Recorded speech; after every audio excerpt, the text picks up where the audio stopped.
아인슈타인, 빌 게이츠, 마크 저크버그 등 세계를 이끌어온 유대인들은 모두 자신의 성공 비결을 탈무드라고 이야기하고 있습니다. 탈무드는 역사서가 아니지만 역사를 말하고, 백과사전이 아니지만 삼라 만상을 아우르며 위기가 닥쳤을 때 해결책을 제시해주는 인생 지침서이기도 합니다. 특히나 이번 서교 출판사의 탈무드는 기존 탈무드에는 없는 내용이 다수 포함되어 있는데요. 오늘은 그 이야기들을 여러분들께 들려드리고자 합니다. 그럼 탈무드 이야기 시작하겠습니다.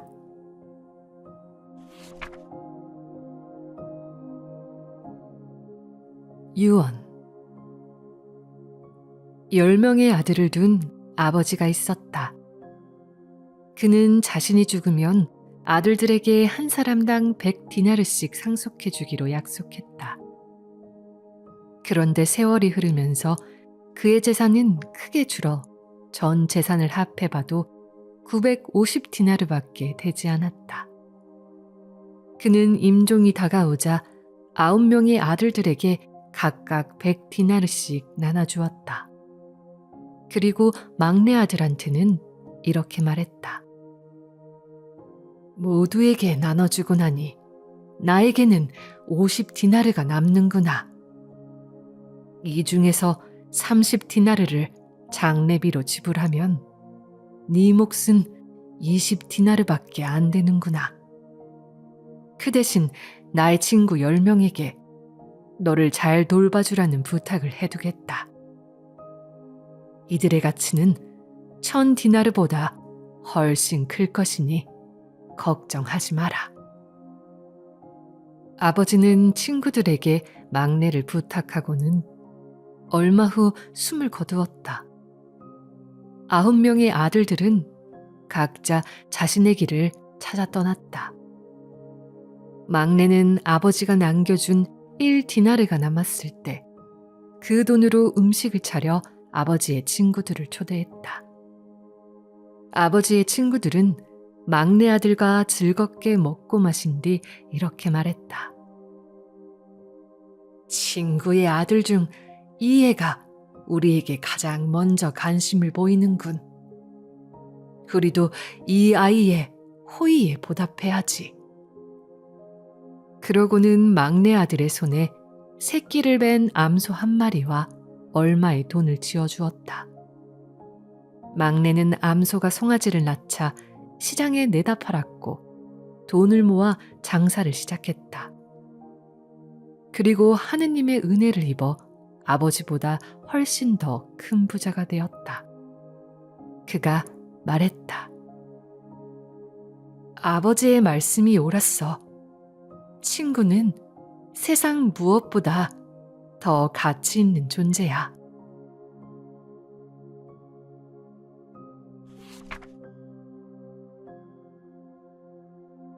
두 친구. 사이좋은 두 친구가 있었다. 그들은 전쟁이 나서 헤어진 뒤 서로 적국인 두 나라에서 살게 되었다. 하루는 한 친구가 그리움을 못 이겨 다른 친구를 만나러 상대국에 갔다가 스파이로 오인받아 사형을 선고받고 옥에 갇혔다. 그가 스파이가 아니라고 아무리 변명해도 그의 말을 믿어주는 사람이 없었다. 궁지에 몰린 그가 왕에게 간청했다. 폐하, 제가 고향으로 돌아가 가족에게 후사를 부탁할 수 있도록 한 달만 시간을 주십시오. 한 달 뒤에 반드시 돌아와 사형을 받겠습니다. 왕이 말했다. 내가 어떻게 너의 말을 믿겠느냐? 누가 너의 말을 보증하겠느냐? 제 친구가 보증해 줄 것입니다. 만약 제가 돌아오지 않는다면 그가 저를 대신하여 사형을 받을 것입니다. 왕은 그의 친구를 불러 사정을 말하고 보증을 서겠느냐고 물었다. 놀랍게도 그는 망설이지 않고 보증을 서겠다고 대답했다. 그렇게 한 달이 지났다. 마지막 날 해가 거의 떨어지는데 돌아오겠다던 친구는 돌아오지 않았다. 왕은 그의 친구를 끌어내다 사형을 집행하라고 명했다. 사형 집행이니 막 사형을 집행하려는 순간 멀리서 친구가 헐레벌떡 달려오는 모습이 보였다. 그는 왕 앞으로 성큼 다가서더니 이렇게 말했다. 제가 돌아왔으니 저를 죽이시고 친구를 풀어주십시오. 두 친구의 우정에 큰 감동을 받은 왕은 즉각 두 사람을 살려주었다. 두 사람의 우정은 참으로 아름답구나. 나도 너희들과 함께 우정을 나눌 친구가 되게 해다오. 그날부터 두 사람은 왕의 친구가 되었다. 친구를 사귈 때 너무 빨리 그를 믿지 말고 먼저 그를 관찰해보라. 어떤 사람은 자신에게 필요할 때만 친구에게 정성을 다하고 친구에게 어려움이 생기면 모른 채 한다. 어떤 친구는 적의 편에 서서 이간질을 하고 공공연히 싸움을 부추겨 당신을 모욕한다. 어떤 친구는 당신의 큰 도움을 받고 나서도 정작 어려운 일이 생겨 그를 찾으면 보이지 않는다. 어떤 사람은 당신이 잘 나갈 때에는 입에 혀처럼 굴다가 당신이 실패한 뒤에는 슬며시 피하거나 모른 채 한다.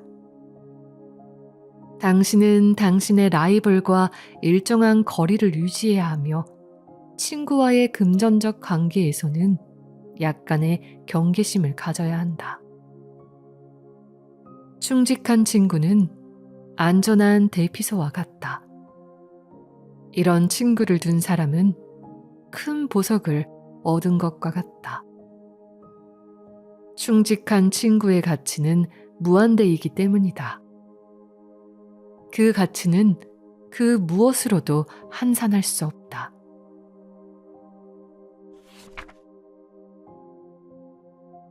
자존심과 배려.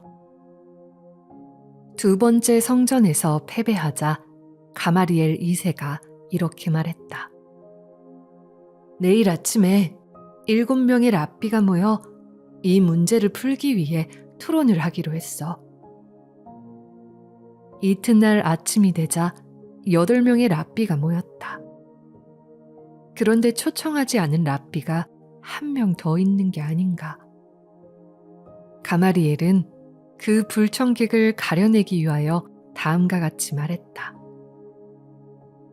초대받지 않은 사람이 있으니 그분은 당장 돌아가시오. 그러자 그들 중 누가 생각해 보아도 그 자리에 꼭 있어야 할 저명한 사람이 조용히 일어나서 나가버렸다. 그는 왜 그렇게 했을까? 사실 그 자리에 초대받지 않은 랍비는 그가 아니라 다른 사람이었다. 그 랍비는 초대를 받지 않았는데도 잘못 알고 나와 있던 다른 랍비가 굴욕감을 느끼지 않도록 그렇게 한 것이었다.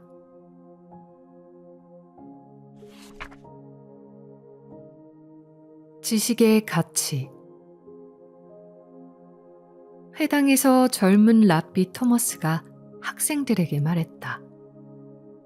우리는 모든 사물에서 지식을 얻을 수 있어. 하느님의 창조물뿐만 아니라 인간이 만들어낸 것에서도 지식을 얻을 수 있지. 한 학생이 물었다. 그럼 기차에서도 배움을 얻을 수 있습니까? 1분 1초만 늦어도 일이 잘못될 수 있다는 것을 배울 수 있지. 그렇다면 전신에서도 얻을 수 있습니까? 글자 하나하나에도 가격이 매겨져 있다는 것을 배울 수 있지. 그럼 전하에서는 어떤 배움을 얻을 수 있습니까? 멀리 떨어져 있어도 대화를 할 수 있다는 것을 배울 수 있지. 배 안의 승객들은 거의가 큰 부자들이었는데 그중 랍비가 한 사람 끼어 있었다. 부자들은 서로 자신의 재산을 자랑하고 있었다. 그때 그 속에 있던 랍비가 이렇게 말했다. 나는 내 재산을 보여줄 수 없지만 재산으로 치면 내가 최고의 부자라고 생각하고 있어. 그때 마침 해적선이 그 배를 습격했다. 그래서 부자들은 금은보석 등 모든 재산을 해적들에게 빼앗겼다. 해적들이 사라진 뒤 배는 간신히 어떤 항구에 다다랐다. 랍비는 곧 학식과 교양이 높다는 것이 그곳 사람들에게 인정받아 학교에서 학생을 모아 가르치기 시작했다. 얼마 뒤 랍비는 배에서 동행했던 부자들을 만났으나 그들은 모두 가난뱅이로 전락해 있었다. 그들은 랍비에게 말했다. 당신이 말이 옳았어. 지식을 가지고 있는 사람은 모든 것을 다 가지고 있는 것과 같소. 지식이야말로 언제 어디서 누구에게도 빼앗기는 일 없이 머리에 넣고 다닐 수 있기 때문이었다. 교육이 그 어떤 재산보다 더 중요한 재산이라는 사실이 입증되었던 것이다.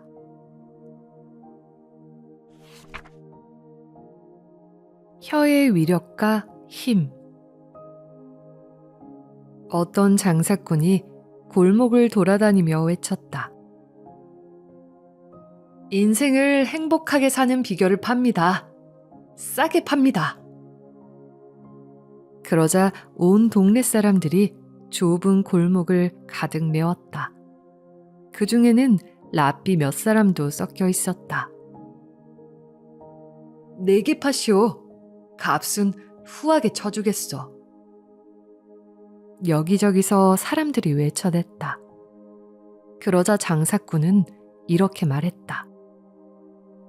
인생을 진실로 행복하게 사는 비결은 바로 자신의 혀를 조심해서 쓰는 것입니다.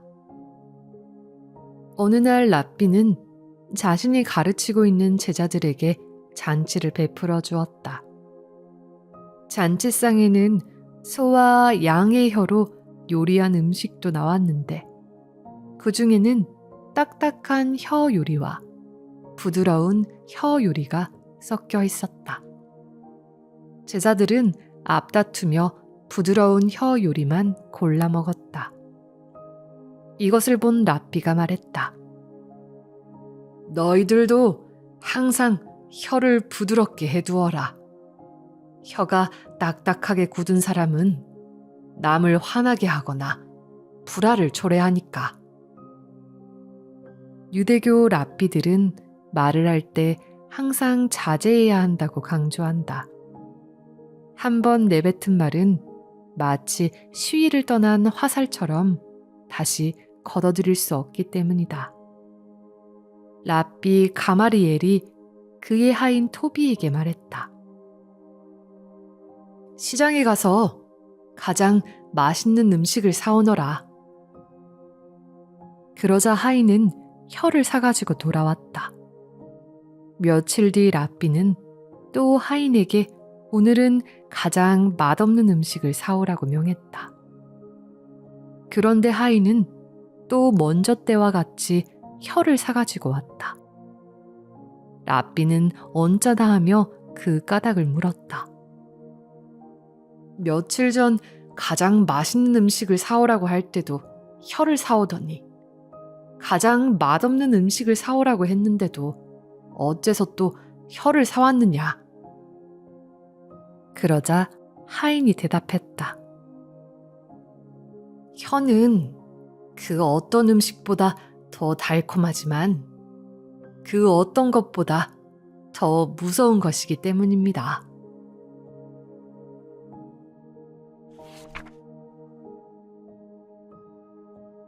진정한 가난.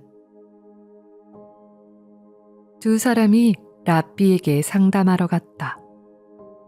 한 사람은 그 마을의 최고 부자이며 또 한 사람은 가장 가난한 사람이었다. 두 사람이 대기실에서 기다리고 있었다. 먼저 도착한 부자가 랍비의 방으로 들어갔다. 그러고는 1시간이나 지나 밖으로 나왔다. 이어 가난한 사람이 랍비의 방으로 들어갔는데 면담은 단 5분 만에 끝났다. 가난한 사람은 언짢은 생각이 들어 랍비에게 항의했다. 부자와의 면담은 1시간이나 걸렸습니다. 그런데 저는 단 5분밖에 걸리지 않았습니다. 이것이 공평한 건가요? 그러자 랍비가 대답했다. 진정하세요. 선생은 자신의 가난함을 알고 있었지만 저 부자는 자신의 마음이 가난하다는 사실을 알기까지 꽤나 많은 시간이 걸렸습니다.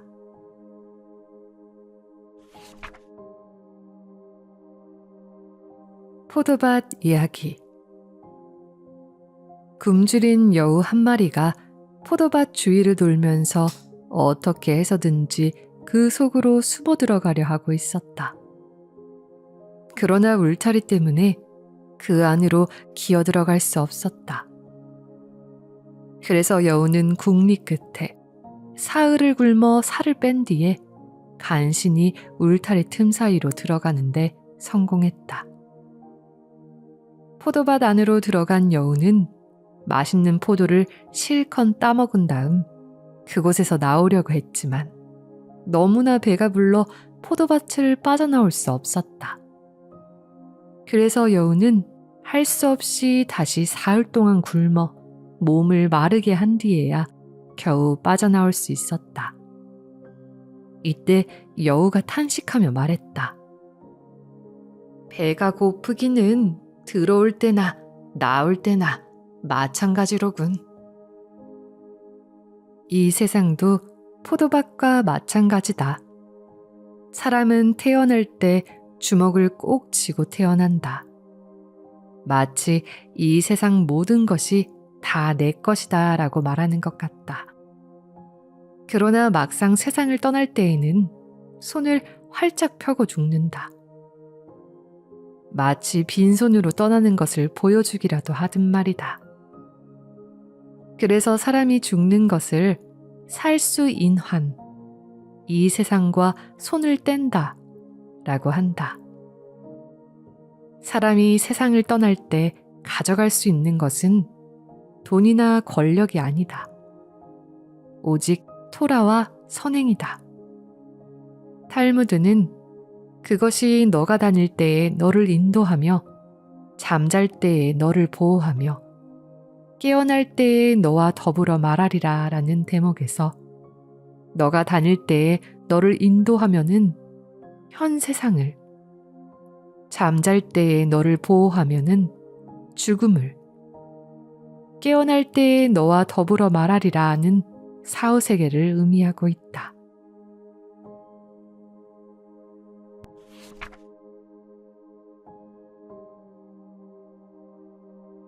융통성을 가져라. 히말라야 삼나무처럼 뻣뻣하게 굴지 말고 갈대처럼 부드러운 사람이 되어라. 바람이 불면 갈대는 부드럽게 휘어졌다. 바람이 지나가면 언제 그랬냐는 듯 다시 곧게 일어선다. 옛날에 갈대의 끝부분은 성경을 쓰는 펜으로 사용되었다. 반면 히말라야 삼나무는 강풍이 불어도 꼿꼿하게 서 있으므로 뿌리부터 꺾여 쓰러져서 오래 살지 못한다. 따라서 이 나무는 벌목되고 잘려서 지붕을 덮는 용도로 이용된다. 그리고 나머지 부분은 불쏘시개로 사용된다.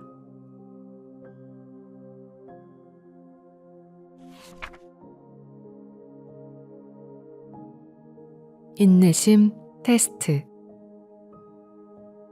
짓궂은 두 친구가 400데나리온을 걸고 힐레를 화나게 하는 사람이 이기는 내기를 했다. 마침 안식일을 앞둔 금요일 낮에 힐렐이 목욕탕에 들어가 몸을 닦고 있을 때 한 남자가 찾아왔다. 힐렐은 젖은 몸을 대충 닦은 후 그를 만났다. 찾아온 남자가 엉뚱한 질문을 던졌다. 발미라 사람들은 왜 시력이 나쁠까요? 그건 그들이 사막에서 살기 때문이야. 모래바람이 심하게 불어 눈에 모래가 들어가 시력이 나빠진 것이라네. 그는 힐렐의 설명에 돌아가는 듯 했으나 잠시 후 다시 문을 두드리며 말했다. 라삐님, 여쭤볼 게 또 있습니다. 말해보게.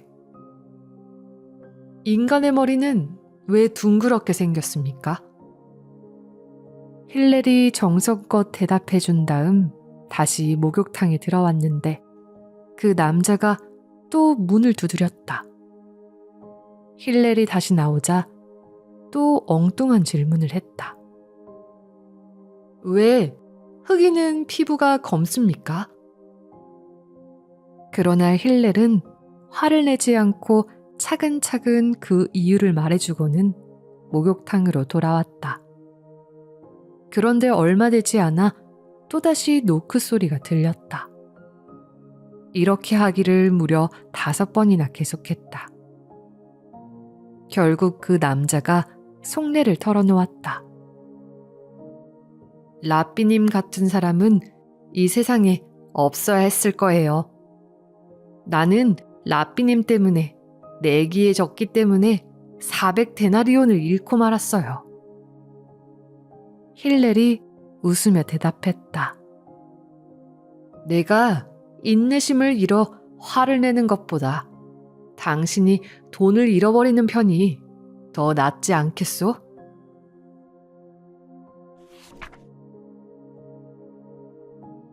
이 세상 최초의 인간이 포도나무를 심고 있었다. 그곳에 악마가 나타나 물었다. 무엇을 하고 있느냐? 인간이 대답했다. 아주 근사한 식물을 심고 있어. 악마는 이런 식물은 처음 보는 것이군 하면서 놀라워했다. 그래서 인간은 악마에게 다음과 같이 설명해 주었다.